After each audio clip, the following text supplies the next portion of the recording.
সংসার। এই সংসার নামক মায়াজাল এমনই একটা মায়াজাল যার ভিতরে একবার যে জড়িয়ে পড়ে সেখান থেকে বেরোনো কোনোভাবেই সহজ নয়।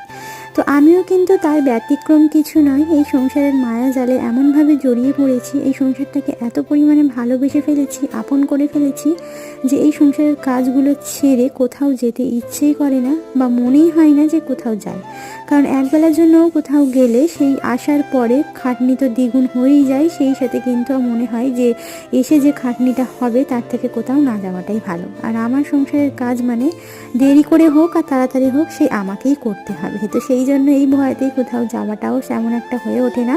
তো যাই হোক, আজকের এই যে সংসারের সমস্ত কাজকর্ম এবং রান্নাবান্না সব কমপ্লিট করে রান্নাঘরটাকে গুছিয়ে একেবারে পরিপাটি করে পরিষ্কার করে গোসল করে নামাজ শেষ করে খাওয়া দাওয়া করলাম। আর হাজব্যান্ড বাড়িতেই ছিল। আর আজকের এই যে মুসুরির ডাল, আলু ভর্তা আর আলু ভাজি, এই দিয়েই কিন্তু দুপুরের খাওয়া দাওয়া সেরে নিলাম।